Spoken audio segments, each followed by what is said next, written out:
Bonjour à toutes, bonjour à tous. Je suis ravi de vous retrouver si nombreux pour cette première édition de l'événement Zero to One. Moi, je suis Julien, je suis responsable des programmes ici à H7 et c'est une vraie fierté de vous voir si nombreux pour cette première édition, 3 années après la création de H7 en avril 2019. On a choisi cette thématique du passage de 0 à 1 et on voulait te faire participer, Simon, parce que ça nous semblait intéressant de revenir sur l'histoire de Batch. Tu es cofondateur et CEO de Batch et j'ai une première question pour les 45 minutes qu'on va passer ensemble. Est-ce que tu peux nous en dire plus sur ton parcours et ce qui t'a amené aussi assez récemment à créer Batch et à accélérer? Bien sûr. Bonjour à tous. Merci d'être là. Déjà en introduction, je suis très très content de prendre la parole sur une conférence à Lyon parce que pour la petite histoire, on a un bureau ici depuis plus de 10 ans qui était initialement un bureau technique avec nos ingénieurs, qui est devenu un bureau après le Covid plus généraliste. On est passé récemment de 400 à presque 1000 m² place Bellecour et on investit énormément maintenant dans la région. Et donc moi, ma grande malédiction, c'est que depuis 10 ans, je passe de la gare au bureau et du bureau à la gare quand je viens de Paris pour voir l'équipe. Et donc du coup, là, j'ai l'opportunité de prendre un peu de temps pour participer à cette conférence et rencontrer un peu l'écosystème local. Et c'est vraiment, vraiment top. En 2 mots, moi je m'appelle Simon Davla, donc je suis un des cofondateurs de Batch, qui est une plateforme de CRM nouvelle génération qu'on a créée il y a 6 ans et demi avec mon associé CTO, directeur technique et produit, Antoine Guénard. On aide les marques et les médias à mieux communiquer avec leurs clients dans un monde qu'on appelle mobile first. Les gens, généralement, comme on fait du B2B très grand compte, tournés vers des clients comme la Fnac, la SNCF, la SOG, la BNP, Le Bon Coin, Rakuten, les gens ne connaissent pas vraiment, rarement la plateforme, mais ils connaissent souvent une des finalités qui est d'envoyer les fameuses notifications push que tout le monde reçoit sur son iPhone, son Android. Les gens pensent parfois que cette notification arrive comme par magie sur le téléphone, mais en fait, il y a derrière une plateforme d'intelligence, de segmentation, de ciblage et de marketing automation qui les envoie. En France et en Europe, c'est principalement nous. On en envoie 500 milliards par an pour 10 000 sites et applications majeurs en Europe. On stocke près d'1 milliard de profils clients en base pour permettre à nos clients de comprendre qui utilise leurs sites, leurs applis, et de leur envoyer des messages ciblés au bon instant, à la bonne personne au bon moment, et d'analyser évidemment ce qui se passe derrière. Donc ça, c'est l'essence de Batch.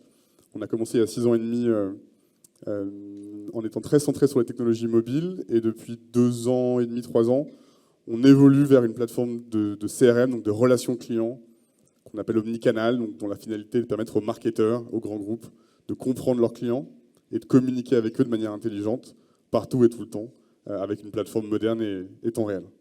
Justement, tu peux nous en dire un peu plus sur ton produit? Parce que finalement, quand tu dis une plateforme omnicanal, qu'est-ce qu'on peut imaginer même en termes d'interface, de cas d'usage, pour être très concret? Ouais. Alors la plateforme qu'on a créée avec Batch, donc à nouveau, souvent les gens la connaissent pas, mais on dit souvent qu'on est un des plus gros sites web en Europe que personne ne connaît. On gère 400 millions de visiteurs uniques par mois sur l'agrégat des sites et apps de nos clients. On envoie 500 milliards de messages par an. On stocke entre 50 et 100 milliards de points de personnalisation tous les mois. Tout ça, c'est stocké dans le cœur du réacteur de la plateforme qu'on a construite, qu'on appelle une CDP, une Customer Data Platform, donc une plateforme marketing, une base de données marketing moderne, dont le différenciant technologique majeur par rapport aux vieilles solutions CRM des années 2000, les Salesforce Marketing Cloud, les Adobe Campaign, les IBM Unica, etc., est d'être un, temps réel, et deux, ce qu'on appelle verticalement intégré. On intègre notre technologie via ce qu'on appelle des SDK, donc des petites librairies de code qu'on intègre dans l'application et le site de Le Bon Coin ou de la Fnac, ce qui fait qu'à la milliseconde près, on sait ce qui se passe dans ces applications, sur ces sites.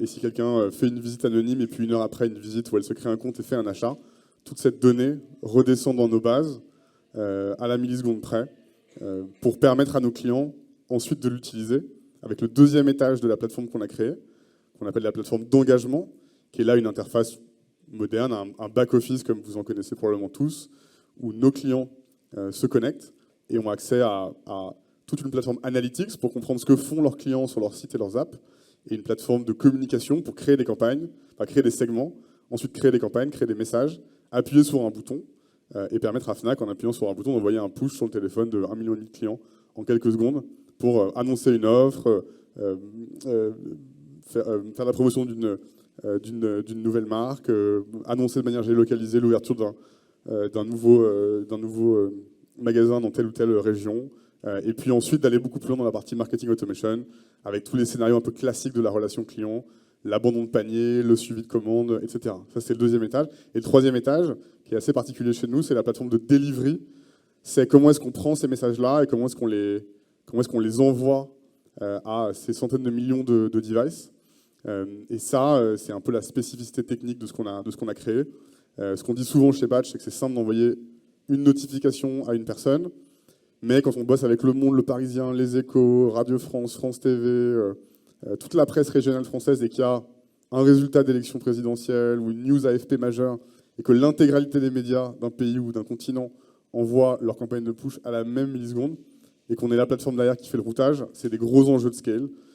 Pareil dans l'e-commerce, Cyber Monday, Black Friday, les grands marronniers, quand tout le monde envoie sa campagne promotionnelle. Donc à nouveau, des centaines de milliards de messages envoyés par an, avec des pics de charges très importants. Et ça, c'est aussi l'expertise qu'on a développée depuis Lyon, d'ailleurs, depuis la place Bellecour, pour permettre à ces grands comptes de communiquer dans ces environnements de scale si particuliers et qui mettent sous tension des plateformes comme nous et leurs propres infrastructures. Du coup, c'est marrant, tu cites un des exemples, un de tes clients, la Fnac. J'ai eu la chance de travailler à la Fnac aussi, donc au siège à Ivry-sur-Seine. C'est un bâtiment immense avec beaucoup de collaborateurs. Moi, la question que j'avais, c'est comment ça se fait que des grands groupes comme ça ne se posent pas la question d'internaliser? Qu'est-ce qui fait qu'aujourd'hui, c'est ultra pertinent de venir chercher une techno qui a été développée à Lyon, place Bellecour?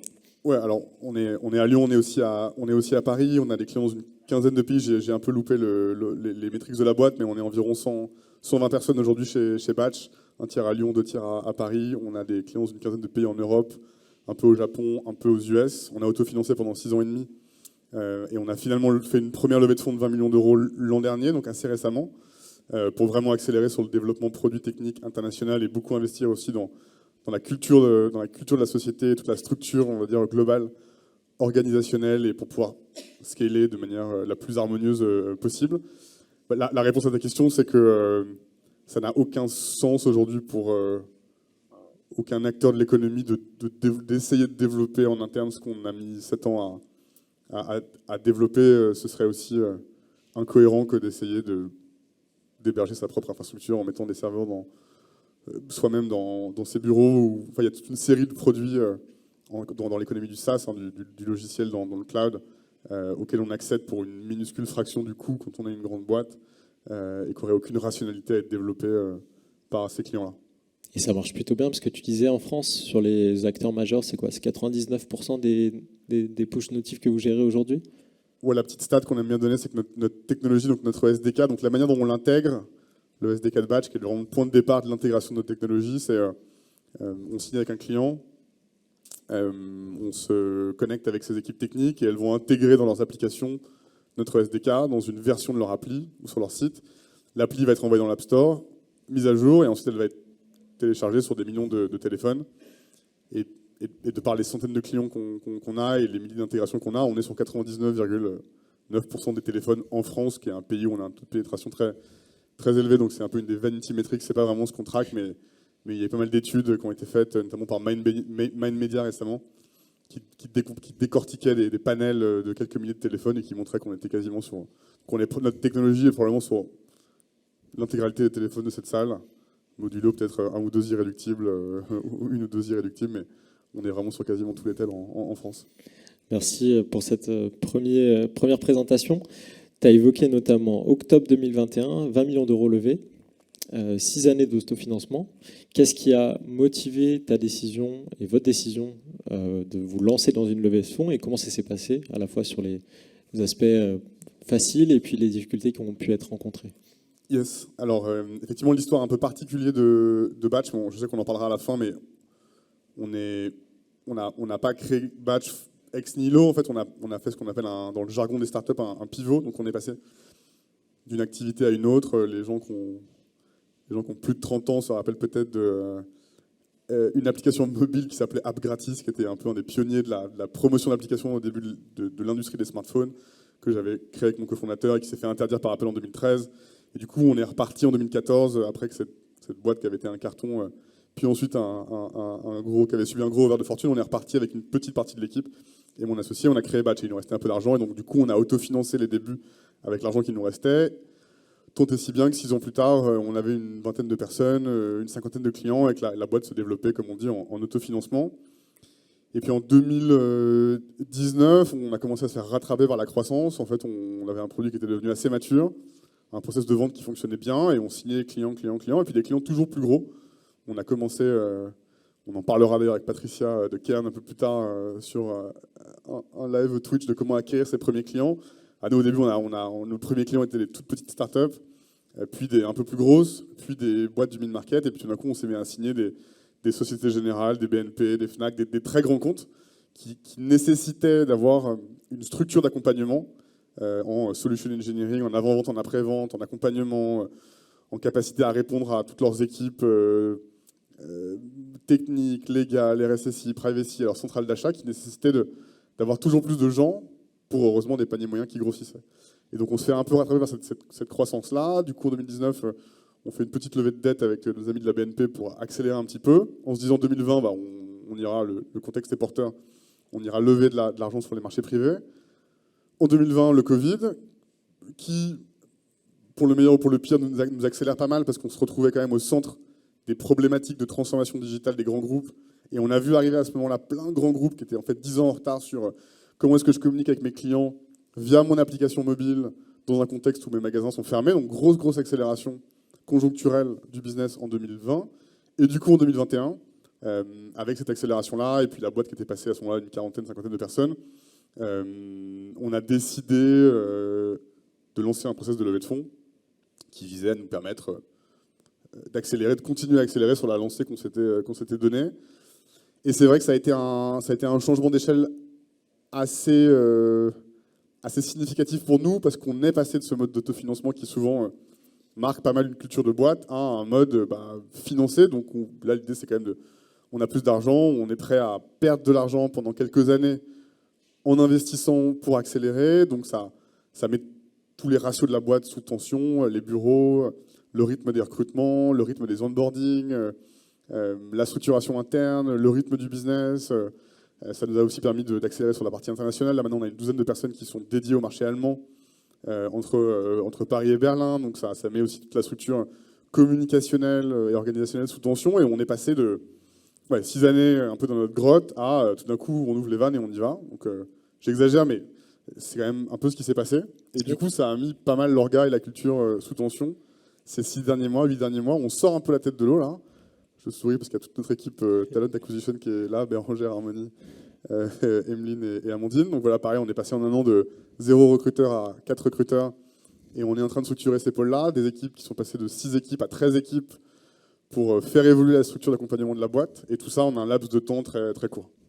Et sur l'organisation, concrètement, est-ce que tu te souviens du moment où tu dois annoncer que vous allez vous lancer dans une levée de fonds avec des gens qui te font confiance depuis le début, qui ont connu un rebond assez incroyable, on y reviendra à la fin de cette conférence.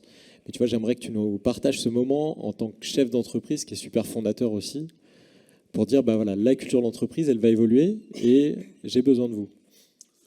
Alors moi, j'ai un parti pris qui est assez simple sur la culture, c'est que tout part de la confiance, et la confiance, on sait comment on la perd, mais on ne sait pas comment on la gagne. Donc nous, on a toute une méthodologie tournée autour de ce qu'on appelle la sécurité psychologique pour essayer de créer cette confiance, ce pacte de confiance et de réciprocité entre l'entité morale et les gens qui la composent. La levée de fonds, c'était une milestone intéressante où on a pris un parti de grande transparence sur tout le process. On l'a annoncé. On a énormément communiqué sur les succès et les revers, sur les phases de négo qui ont été longues et difficiles.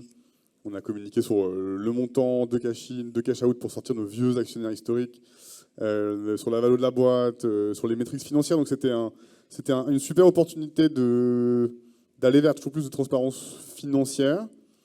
On avait plutôt un haut niveau de confiance que la levée allait aboutir, mais c'était un pari risqué parce qu'on pouvait aussi se faire planter pour 1000 raisons conjoncturelles et ça pouvait ne pas aboutir et ça aurait été probablement plus difficile à gérer, mais on a pris le parti d'un haut niveau de transparence sur ce sujet-là. Et donc ça a contribué à un effort un peu global sur sur transparence et confiance chez nous, qui à mon avis est la pierre angulaire de notre système culturel. Donc voilà, ça a plutôt contribué, je pense, à cette espèce d'effort continu sur la culture. Et quand tu parles de transparence et confiance, j'ai l'impression que c'est deux valeurs super fortes. Ça ressort en tout cas de ton discours. Concrètement, comment elles sont incarnées? Quels sont peut-être les éléments même graphiques ou tangibles qu'on peut retrouver chez vous dans vos bureaux qui permettent aussi à un nouvel arrivant, une nouvelle arrivante d'être aussi très à l'aise avec cette culture de la confiance et de la transparence? Comment elle s'est matérialisée, il faudra demander à mon équipe. Je sais pas, je pense pas qu'on soit encore. Je pense que sur les sujets culturels, on a toujours une obligation de moyens. Et après, le résultat, c'est ce que les gens disent et comment ils se comportent quand ils sont à l'extérieur avec des clients, avec des candidats ou dans des meetings avec l'équipe. Donc, nous, on a à nouveau cette approche de se dire comment on crée la confiance, on sait comment on la perd, on ne sait pas comment on la gagne. Et une bonne méthode pour la créer, c'est de prendre tous les sujets petits et grands qui angoissent les gens à des degrés variés. Ça peut être le changement climatique jusqu'à est-ce que je vais avoir le bon matos pour travailler, jusqu'à quelle va être mon évolution de carrière, est-ce que les grilles de salaire et d'évolution sont accessibles, quelle est la transparence financière de la boîte, est-ce que j'ai accès aux informations stratégiques, est-ce que la mission et la vision sont claires, si je décide demain de fonder ma famille et d'avoir des enfants en tant que père ou mère chez Batch, est-ce qu'on va me regarder avec des gros yeux ou est-ce qu'on va m'accompagner dans cette démarche-là? Qu'est-ce qui a été créé avant que j'arrive pour me permettre j'en parle, c'est un des gros items culturels qu'on a beaucoup travaillé ces dernières années, la parentalité, pour justement en faire quelque chose d'extrêmement naturel et permettre aux gens, aux jeunes parents en général, aux femmes en particulier, de faire leur vie personnelle en même temps que leur carrière et de ne pas avoir à prioriser ou à choisir. Donc je ne dis pas qu'on est parfait, mais on a fait beaucoup de choses qui font qu'on n'est pas trop mauvais à minima sur ces sujets. Donc voilà, c'est ce qu'on appelle un peu chez nous la sécurité psychologique. C'est on prend les gens et on leur dit listez-nous tous les sujets petits et grands qui vous angoissent et on verra si en tant qu'acteur de la société et société en soi, Batch peut travailler sur ces sujets. Et on les liste, on essaie de les prioriser, on essaie d'amener un cadre quantitatif pour voir comment on les mesure, parce qu'on peut améliorer que ce qu'on mesure. Et ensuite, on essaie d'y mettre des ressources et des gens pour y travailler de manière intentionnelle et se dire comment en quelques années on passe de on n'est pas très bon à on est un peu moins mauvais, on devient bon. Je sais pas, un sujet qui angoisse les gens en général, qui les préoccupe, c'est les sujets de parité qui créent de la diversité, qui créent de la performance. Ça s'est démontré par 1000 études. Nous, on est une boîte qui est très tech d'un côté, qui est très sales de l'autre. Donc on avait le terreau idéal pour être une boîte de mecs, en plus 2 cofondateurs. Donc on s'est dit comment est-ce qu'on travaille ce sujet de la parité. Donc on est passé de 80% de mecs à 55-45 en 3 ans et demi. On est passé d'une équipe tech de 100% de mecs à 20% de femmes en 3 ans et demi. Donc on n'est toujours pas au ratio qu'on se fixe. Mais bon, l'idée c'est comment est-ce qu'on travaille de manière intentionnelle et comment est-ce qu'on améliore ces ratios-là année après année. Parce qu'en fait, si on le fait et que les gens voient que les fondateurs et le comité de direction prennent ces sujets à bras le cœur et à bras le corps et le font de manière intentionnelle, en y mettant des moyens qui ne sont pas que des moyens, je dirais, de conviction, mais aussi mettre de l'argent pour incarner ces mesures-là, en fait, tu vas créer la confiance parce que les gens le voient et ils se disent « Ok, c'est pas juste des mesures ou des paroles en l'air, c'est des efforts continus dans la durée, incarnés par... les fondateurs, par les moyens qu'on y met. Et ça, c'est des choses qui, petit à petit, c'est des travaux qui mettent longtemps, créer de la confiance. Si on a ça, après, on peut demander de la confiance en retour. On peut demander aux gens de nous faire confiance pour la direction que prend la boîte. On peut leur demander de mieux s'organiser, de mieux communiquer, de dire quand ils sont contents, quand ils ne sont pas contents, de nous faire du feedback constructif quand on a besoin versus passer sous silence ce qu'ils n'apprécient pas, ce qui nous empêche du coup de nous améliorer. Donc la confiance, c'est très réciproque comme ça. Et ça, c'est le point de départ, selon nous, d'un cadre culturel. Et je dirais que la levée de fonds qu'on a faite nous a aussi permis d'avoir plus de moyens, plus de gens pour travailler de manière plus intentionnelle sur ces sujets. Du coup, la levée de fonds, on a parlé de l'aspect RH, culture d'entreprise. Tu parlais aussi, donc, dans ton entreprise, chez Batch, la tech et les sales. Qu'est-ce que tu peux nous décrire sur cette partie sales? Comment vous fonctionnez? Comment vous travaillez aussi avec toutes les belles marques qu'on a citées au début? Comment est-ce qu'on travaille? On a une grosse partie de la boîte, donc presque 120 personnes, genre une soixantaine, c'est ce qu'on appelle l'équipe de go-to-market, donc toutes les équipes qui vont chercher la croissance business. Donc tu as l'équipe sales, solution engineering, la partie customer success, les ops, la partie Customer Care pour le ticketing et le support client. Tu as aussi le marketing. Dans le marketing, tu as le contenu, le product market, le paid, la partie Customer Experience. Donc ça, c'est 60% presque de l'effectif. Ces deux équipes ont la particularité d'ailleurs menées par deux femmes incroyables, Clotilde Rousseau, qui est notre Chief Revenue Officer, qui s'occupe du business, et Sonia Waxel, qui est notre Chief Marketing Officer, qui a commencé sa carrière chez Neolane, qui était un peu l'ancêtre de notre secteur. Neolane qui avait été racheté par Adobe pour devenir Adobe Campaign, puis elle a passé 5 ans chez Content Square. Elle est arrivée au tout début, elle est partie quand il était presque 1000 personnes, qui est arrivée en début d'année chez nous. Donc ça, c'est la structuration de go-to-market. Nous, on fait ce qu'on appelle de l'account-based marketing. Donc, on n'est pas une société qui faisons de l'achat média ou du SEO, qui attendons que les gens tapent à la porte pour leur parler et les signer. Comme on fait vraiment du très grand compte, on fait plutôt l'inverse. On définit en début de quarter ou en début d'année les clients avec lesquels on veut bosser. Et ensuite, on rétro-ingénière l'intégralité du cycle de vente pour aller chercher ces clients-là. Et donc, typiquement, je sais pas, on a l'an dernier signé 2 marques du groupe LVMH, Sephora sur tout le périmètre Europe et 24 Sèvres, qui est un des pure players e-commerce du groupe. Et donc, on se dit, en fait, LVMH, c'est 15 marques de plus en Europe, dans le monde, plus ou moins digitalisé. Et donc, on va décider que c'est une filiale, enfin, c'est un compte important, et on va mapper toutes les marques, tous les décideurs. On va créer des use cases et des success stories dédiés pour parler à l'univers des marques LVMH. En disant, voilà, on bosse déjà avec 2 marques chez vous, voilà ce qu'elles font pour tel ROI, tel succès, tel bénéfice, travaillez avec nous sur la base de ce que font vos collègues. On a ça, par exemple, on a pas mal de deals au sein de l'association de la famille Mullier, par exemple, des Leroy Merlin, Decathlon, avec qui on bosse depuis longtemps. Et donc on se dit, dans l'AFM, il y a 20 marques de plus. Donc c'est une de nos targets cette année. On va travailler de manière intentionnelle pour aller chercher les marques qu'on n'a pas. Pareil, je sais pas, la Sogé, on a la Sogé qui est un gros client, mais on n'a pas Boursorama ni Crédit du Nord. Donc on a chez nous des gens qui travaillent de manière intentionnelle pour aller chercher ces clients, etc. etc. Donc ça, c'est un peu globalement comment notre funnel sales, je simplifie, hein, mais fonctionne, en décidant des targets qu'on va chercher, en mappant l'intégralité du marché, en définissant le delta qui nous intéresse, et ensuite en alignant toutes les forces vives de Batch pour aller chercher ces gens-là de manière intentionnelle. Et le cycle de vente aujourd'hui chez Batch, tu as une idée en termes de mois? Ouais, alors on a une espèce de boucle de nurturing du programme d'account-based marketing. Désolé pour le jargon. Enfin, on a toutes nos cibles et on essaie de leur parler une fois par mois minimum pour savoir comment les gens en vont, quelle est leur activité business, est-ce qu'ils réfléchissent à lancer un projet dans lequel on pourrait être impliqué. Ça, c'est du continu. À partir du moment où les gens lèvent la main et disent « Ok, ça m'intéresse de prendre un meeting pour avoir une démo, on fait un appel d'offres, on veut discuter avec vous », généralement, on close un client entre 4 et 6 mois en moyenne, sachant qu'on peut closer les clients en quelques semaines et qu'on a aussi des appels d'offres qui peuvent prendre 1 an et plus pour aboutir sur des process très, très cadrés et parfois un peu procédurés. Et du coup, tu parlais de vertical client, je pense au retail, je pense à l'industrie, au bancaire, tu en parlais juste avant. Pas mal de contenus qui permettent, via les témoignages, d'apporter et de montrer la valeur sur les cas d'usage. Est-ce qu'il y a d'autres éléments qui vous permettent d'accélérer progressivement le cycle de vente parce que c'est un des enjeux du scale et de la levée de fonds?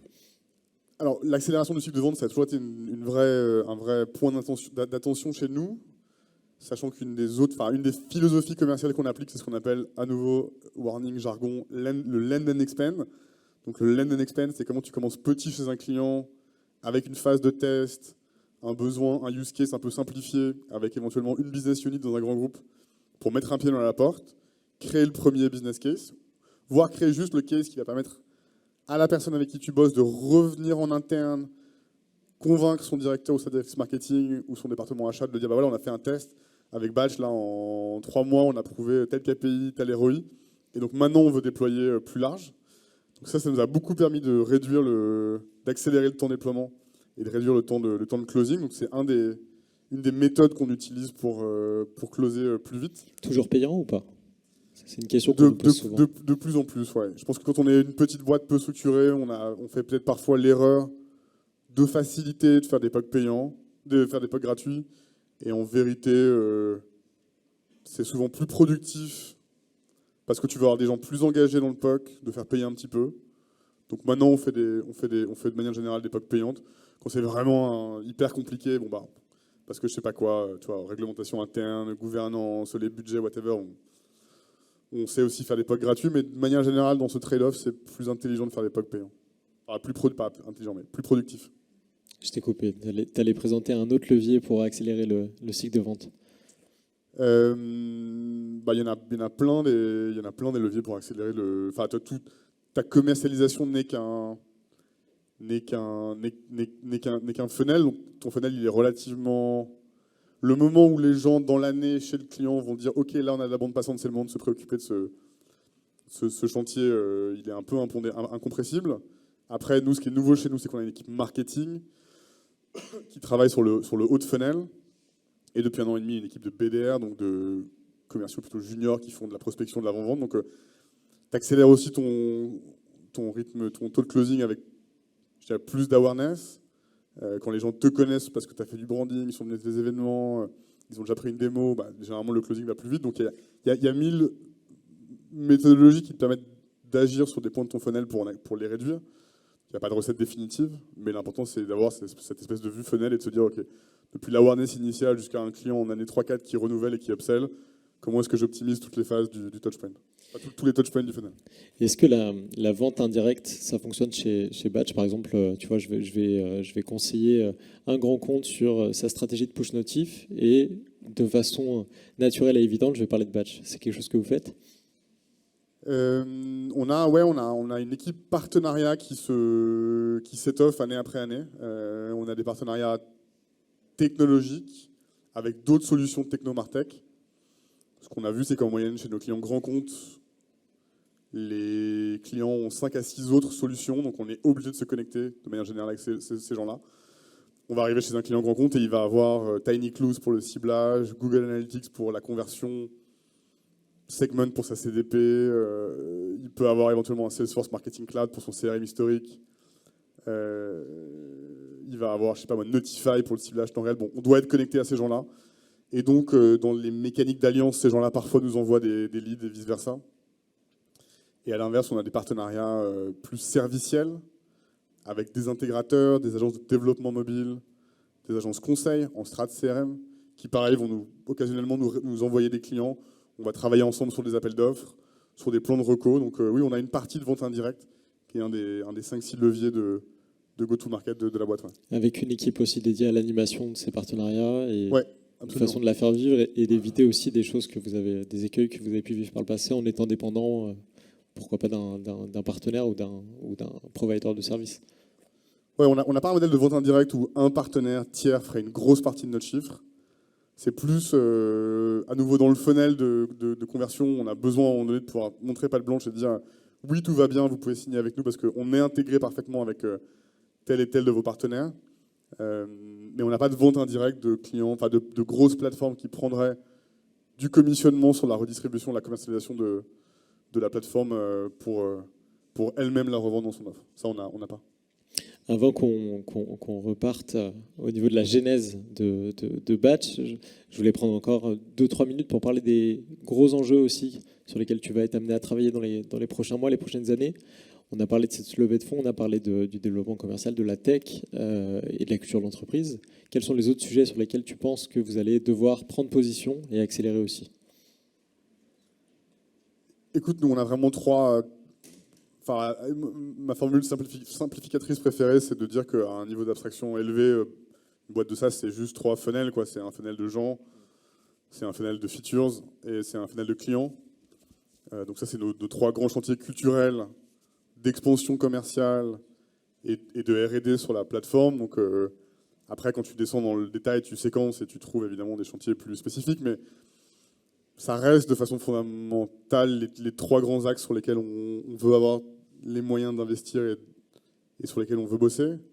Donc c'est ça les grands chantiers. Donc cette année, c'est vraiment s'assurer de bien définir l'orga, la culture, pour s'assurer qu'on passe de 50 à 110 de manière harmonieuse et dans les années qui viennent de 100 à 200 à 300 sans que la culture devienne toxique et en gros fasse partir les gens, hein, si je schématise, mais c'est toujours un peu les enjeux d'épanouissement dans un cadre d'hypercroissance qui quand même met tout sous tension, de scale de la plateforme vers une plateforme d'engagement client, CRM toujours plus omnicanal et complète pour les marketeurs modernes. Hein. Nous, on essaie de le parti pris, c'est de se dire qu'il y a des marketeurs qui ont moins de 40 ans aujourd'hui dans le monde, qui commençaient leur carrière il y a 10-12 ans au début de l'App Store et qui maintenant deviennent CMO de leur boîte.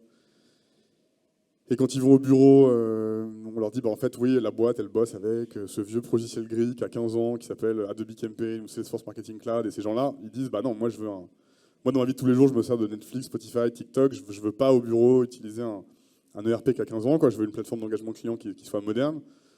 Donc, notre funnel feature, c'est de tout faire pour que ces marketeurs modernes se disent OK, Batch, c'est la plateforme moderne avec laquelle je veux bosser.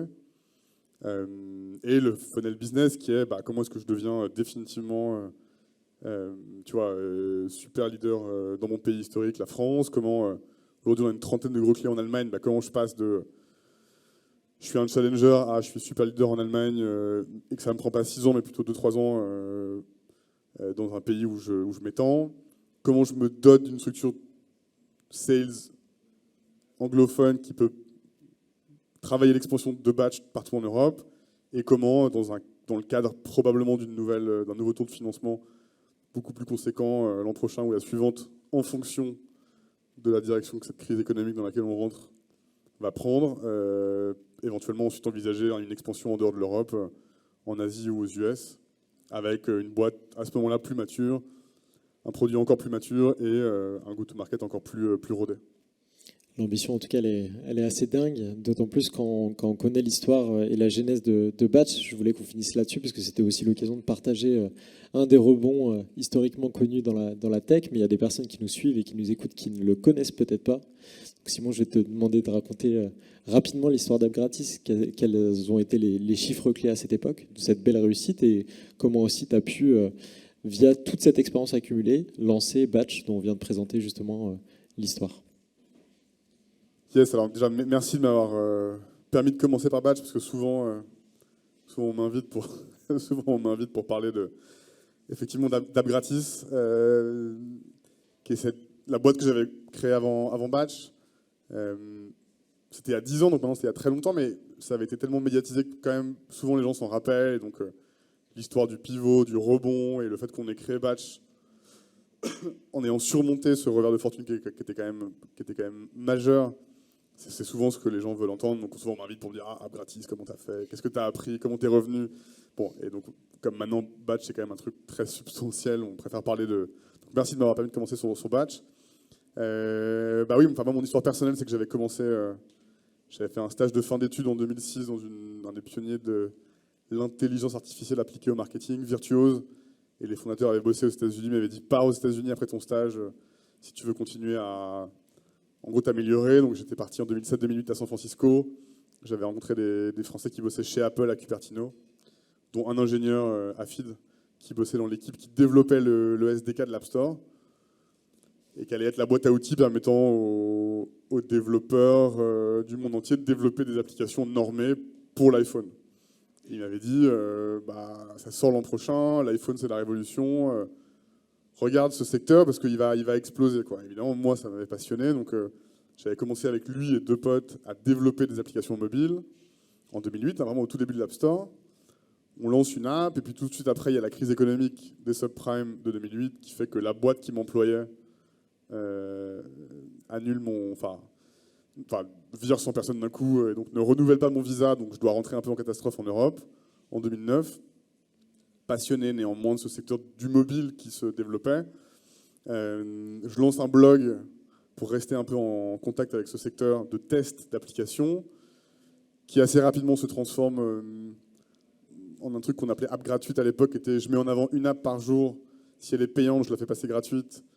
S'il y a des achats intégrés, je vais négocier une baisse de prix avec le développeur et je vais l'envoyer à une communauté de gens qui veulent découvrir de nouvelles applis et qui aiment bien les bons plans. Et ce modèle-là prend dans une mesure relativement modeste, mais prend bien. On a quelques dizaines de milliers d'abonnés, a une newsletter, et puis un jour on lance l'application mobile dédiée de cette newsletter. Et on la lance dans l'App Store nous-mêmes. Et elle monte première du classement, et on passe de 20 000 à 500, 600 000 abonnés en quelques jours, quelques semaines, quoi. Et du coup, les campagnes de mise en avant qu'on faisait, qui généraient quelques centaines de téléchargements pour nos partenaires, tout d'un coup, on génère des dizaines de milliers, et on se met à facturer des campagnes de mise en avant 10, 15, 20, 50 000 euros par jour à des annonceurs. Et donc là, en gros, course en avant, ruée vers l'or, on passe de 0 à 30 personnes en autofinancement, en embauchant tous les gens qu'on connaissait pour nous aider à faire scaler le modèle. On fait, je me rappelle des chiffres, on fait 2010, on fait 300 000 euros de CA, 2011, on fait 1,2 million, 2012, on fait 7 millions d'euros de chiffre d'affaires, et 2013, on allait faire 40 millions d'euros de chiffre d'affaires en autofinancement, avec 50 millions d'abonnés dans le monde. Entre-temps, on avait traduit le contenu de l'appli en 12 langues, on était dans tous les pays du monde. On fait en fin 2012 une levée de fonds de 10 millions d'euros avec des fonds d'investissement français, ce qui vous paraît aujourd'hui une somme très modeste, très modique, qui à l'époque était une levée de fonds énorme, en plus pour une boîte qui était une boîte mobile, qu'on n'avait même pas de site web. On n'avait qu'une app, donc en 2012 c'était vraiment... ça. Et on fait ça pour accélérer toujours plus fort et lancer la boîte aux États-Unis. On avait gardé le meilleur pour la fin et lancé tous les pays dans le monde sauf les US, et avec l'argent de la levée et une plateforme d'acquisition de trafic qu'on avait développée nous-mêmes qui était très rodée, on lance aux États-Unis. Et on passe de 0 à 3 millions d'abonnés en quelques semaines. Et du coup, les campagnes pour nos partenaires, pareil, en quelques semaines, en gros, on prend la main sur l'App Store des US d'un coup, quoi. Et là, donc, gros yeux à Cupertino, qu'est-ce qui se passe? Et on était jeunes, fougueux et un peu innocents, et on pensait que c'était OK de faire ça. Et on n'avait pas bien, je dirais, développé nos relations avec Apple. On n'avait pas pris le temps de nouer des relations un peu partenariales avec eux, de leur présenter le modèle, etc. Et donc, voilà, ça s'est avéré être quelque chose qui leur a pas plu, puisqu'en fait, on était devenu un petit App Store dans l'App Store et qu'on avait un peu pris la main sur leur App Store, quoi, sur les classements. Enfin, on faussait la curation, la mise en avant des applications. Et donc, ils ont débranché l'application d'un coup d'un seul en avril 2013. Et ça a tué la boîte, quoi, d'un coup. Enfin, pas vraiment d'un coup, parce que d'ailleurs, en plus, on a continué à... L'app était encore installée sur des dizaines de millions de téléphones, donc on a généré du revenu pendant longtemps après, mais ça a vraiment filé un coup d'arrêt très violent à la boîte. Tu te souviens du moment vraiment où tu apprends ça et tu te dis que ce sera toujours pareil? Je m'en rappelle bien, parce que c'était un moment assez particulier, parce que c'était avec ma compagne de l'époque, et on était parti au Brésil. Je prenais mes premières vacances depuis 3 ans, en vrai. Et on arrive à São Paulo après 11 heures de vol. Je rallume mon téléphone, et là, alors 40 marées de textos et d'appels en absence. Et je me dis, voilà, qu'est-ce qui s'est passé? Mes parents sont morts dans un accident. Enfin, il se passe un truc, genre, je deviens bleu, quoi. Je me dis, voilà, qu'est-ce qui se passe? Je lis mes textos, donc on me dit, ah, Simon, c'est la merde. Apple, l'app est déréférencée. Je me dis, bon, bah, relou, mais je vais pas interrompre mes vacances, on va bosser avec Apple. C'était déjà arrivé une fois qu'ils nous embêtent sur la validation de l'appli, donc je me dis, bon, on va donc, je pars quand même, on arrive quand même sur notre destination de vacances, on se met à la plage, et là, ça commence à sortir dans la presse. Il y a un article de blog en Angleterre, puis un article ou deux aux États-Unis. Je me dis, bon, il commençait à y avoir un buzz qui montait. Bon. Et puis à Paris, on m'appelait en me disant, bon, c'est quand même cool que tu sois un peu avec nous, là. Donc bon, et puis le lundi, vraiment gros raz-de-marée, ça devient un truc très médiatisé. Apple fait un communiqué de presse qu'il ne faisait jamais à l'époque pour confirmer que oui, c'était bien eux, de manière volontaire, qui avaient déréférencé l'appli. Donc là, ça part en centaines d'articles à l'heure, publiés dans le monde entier. Donc bon, retour à Paris en catastrophe.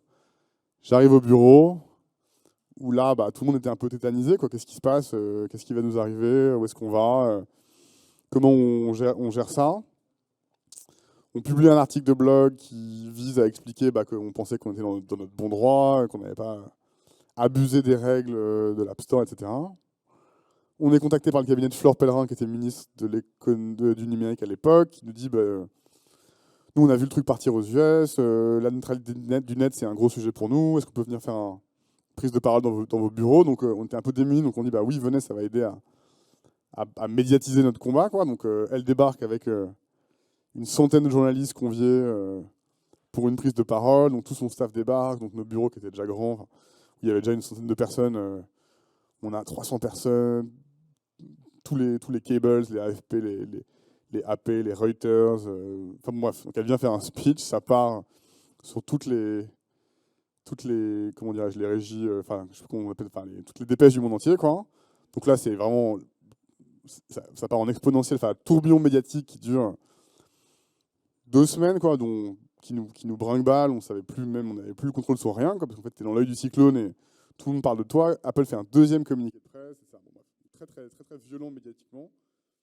Et puis, au bout de 3 semaines, on sort de cette espèce de cycle médiatique, et là, après ça, il y a eu la partie vraiment difficile, d'un peu de traversée du désert, où en fait, bah, tout le monde était resté sur ce qu'ils avaient lu dans la presse, qui était que Abgratis s'était fait défoncer, et que la boîte était en gros morte, et qu'ils n'existaient plus. Et grosse traversée du désert, de un an et demi, où on était passé vraiment d'une des boîtes mobiles très en vue dans le monde, et d'une boîte qui était clairement sur une trajectoire de licorne, à un peu les parias, quoi, auxquels plus personne ne voulait parler. Enfin, moi, pendant un an et demi, personne ne répondait à mes emails, quoi. Et on se disait, Simon Davla, gratis, ça sent pas bon. Donc ça, assez difficile. Donc, et c'est un peu de cette espèce de traversée du désert qu'on a aussi trouvé l'énergie un peu du désespoir au début, de se dire, bon, bah, en fait, on n'est pas mort, il nous reste de l'argent, on a une super équipe, même si, bon, une grosse partie de l'équipe est partie, malheureusement, à ce moment-là. Mais on a remonté Batch avec une dizaine de personnes, dont une grande partie de l'équipe technique historique, en se disant, bah là, il nous reste des gens hyper talentueux. On a vécu une première expérience qui nous a forgé le caractère et appris plein de trucs. On a il nous reste un peu d'argent, donc on va créer une boîte, quoi. Et c'est comme ça qu'on a créé Batch.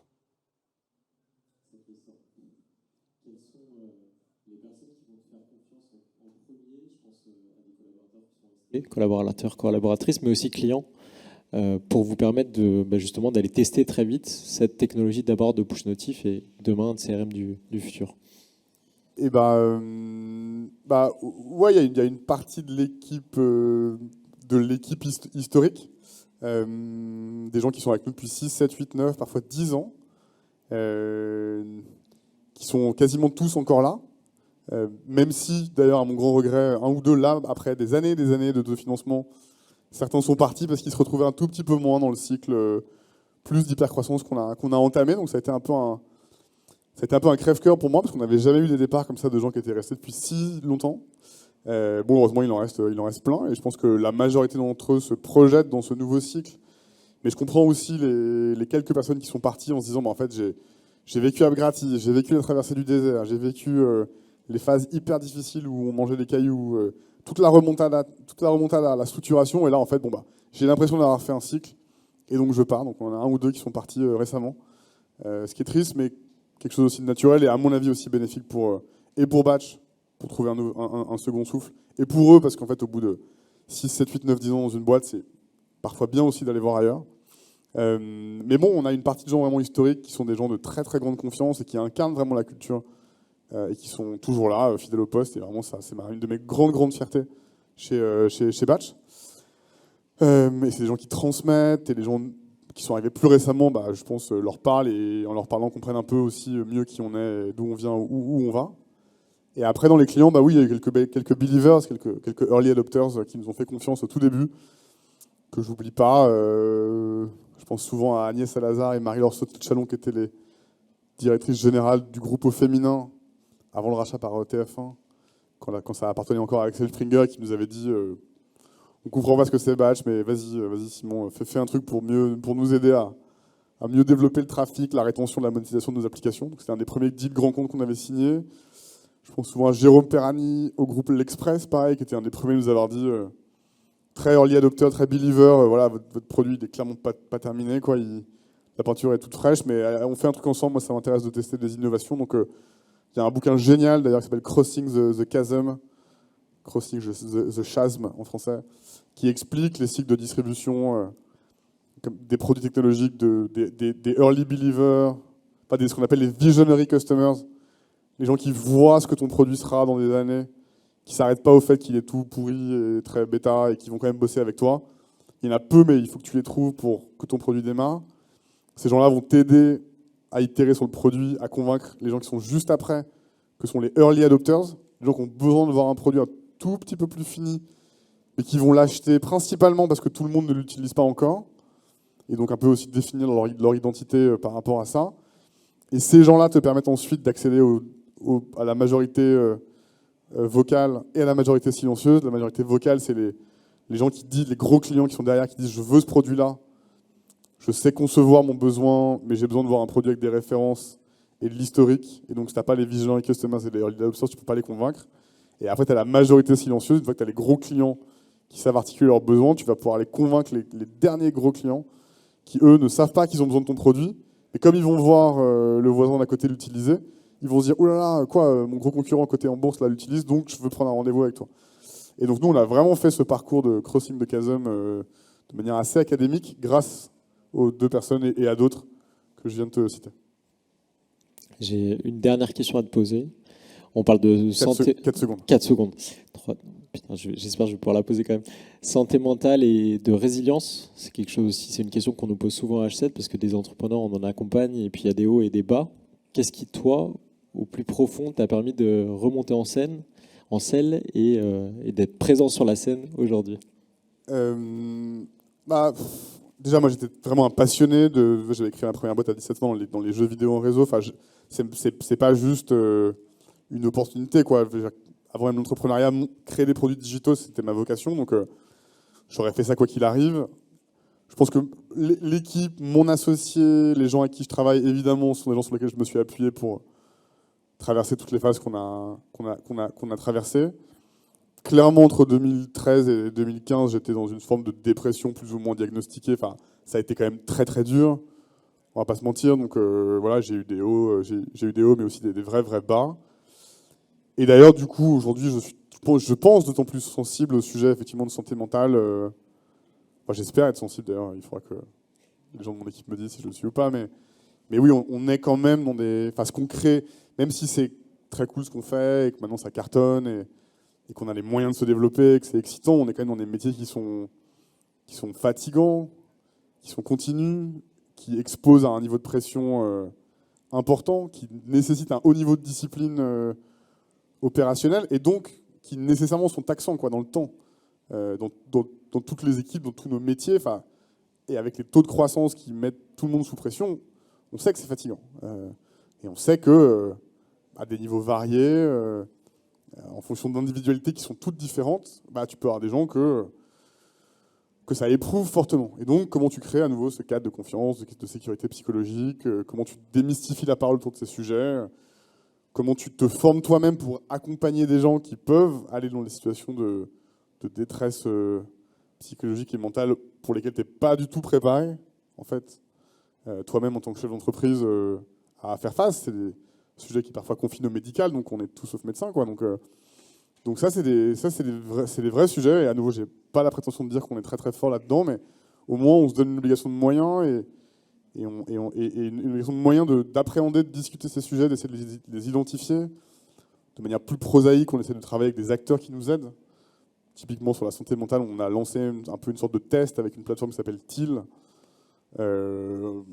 qui a un premier test cette année pour donner des outils et amener une voix et une parole autour de ces sujets. C'est pas comme ça qu'on règle le sujet définitivement, mais obligation de moyens sur je fais des choses, je libère la parole et je vois comment les gens réagissent, ce qu'ils me disent, et si on arrive à régler ou à faire évoluer des problématiques particulières. Mais oui, c'est dans un contexte d'autant plus macro qui met les gens sous pression. Vers le Covid, on n'a pas fini d'en mesurer les effets. Je pense que la guerre en Ukraine, mine de rien, on en entend un peu moins parler, mais c'est quand même très stressant ce qui se produit. Là, je pense que les gens ne se rendent pas compte, mais on rentre dans un nouveau cycle de récession économique qui va probablement être très violent et durer plus longtemps que les cycles du Covid de 2008 et de 2000, résultant de l'inflation assez massive que le Covid et la guerre génèrent sur l'économie. Donc voilà, et en tant que petite boîte, on a une centaine, évidemment, on est brinque-ballé dans ces grands mouvements de plaques tectoniques, et à notre niveau, on a l'obligation, un minimum de moyens, de se dire, bon, ça stresse les gens, ils le savent, ils savent le dire ou pas, mais c'est sûr que ça stresse les gens. Donc, qu'est-ce qu'on met en place pour s'assurer de pouvoir en parler? Et ensuite, quand les cas se présentent, comment on les anticipe? Comment on accompagne ces sujets? Et à nouveau, on est au tout début. J'en parlais avec Mathieu Birac, le Chief People Officer de Doctolib, à un déjeuner il y a 2 semaines. Et là, je l'ai recroisé vite fait tout à l'heure. Mais ça m'a rassuré sur certains sujets que je nommerai pas pour pas le mettre en porte-à-faux. Mais il me dit, oui, on est 3000, mais on est au tout début, quoi. On commence à se préoccuper de ces sujets-là. Donc, je pense qu'on est assez, je dirais, réceptif à plein de sujets, mais voilà. Après, on reste des toutes petites boîtes et on peut faire à notre niveau, mais je pense que le bon départ, c'est l'obligation de moyens. Tu es obligé de faire des choses et à minima de considérer, d'en parler, de voir ce que les gens ont à dire sur ces sujets-là. Et ce qui est sûr et ce qui me frappe au fil des 45 minutes qu'on vient de passer ensemble, c'est que tu incarnes parfaitement les deux valeurs de transparence et de confiance. I wish. Et je te remercie vraiment pour les 45 minutes passées ensemble et on va suivre avec attention les prochaines étapes pour Batch. Merci encore Simon. Merci beaucoup de l'invitation ici. Merci à vous. Merci.